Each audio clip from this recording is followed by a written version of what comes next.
India, mostly, despite sharp disputes between strong members of Russia in Ukraine's war in Ukraine, has enabled the different group to sign a final statement.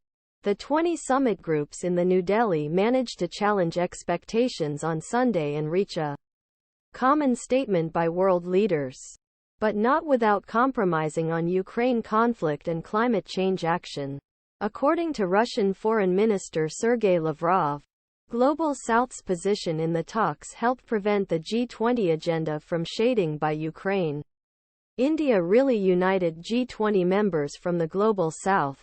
Here are 5 basic inferences from the two-day summit. African Union joins the G20 G20 leading economies. World's gross domestic product 85% representing a bloc member representing the African Union. Began weekend cases. Indian Prime Minister Narendra Modi described India's diplomatic age and the presidency of its country as an opportunity for voice-to-voice. Modi opened official procedures of the summit by inviting AU President Azali Assoani to sit with world leaders with a bundling ceremony explosion. Before Saturday, G20 included a single member state continent from South African Union, 19 countries and European Union. There are 55 members of the AU in full power. But the country, which is currently governed by 6 soldiers, has been suspended. 0.14 billion people with a collective GDP of 3 trillion. Different opinions in Ukraine. The G20 leaders have been deeply continuing during Ukrainian war.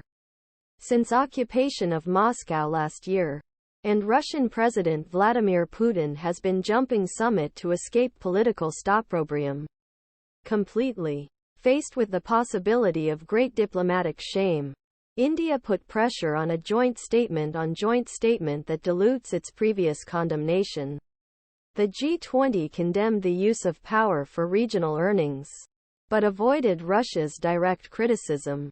Ukrainian Foreign Ministry spokesman Oleg Nikolenko criticized the G20, saying that there is nothing to be proud of. Climate failures. The leaders did not agree on the gradual emergence of fossil fuels despite a United Nations report that thought it was indispensable önemli to reach net zero emissions the day before. The G20 countries make up about 80% of global emissions, and a gradual agreement is an important cloud on a tour of November that will begin in oil-rich United Arab Emirates. We need a stronger, more brave action than the leaders.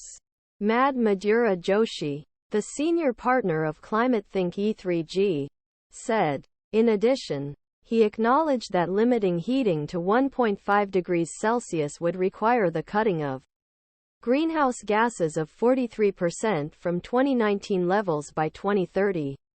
Spice Roads and Israel normalization. A large alliance, including the United States and Saudi Arabia, has announced ambitious plans to create a modern spice route that connects Europe, the Middle East and India.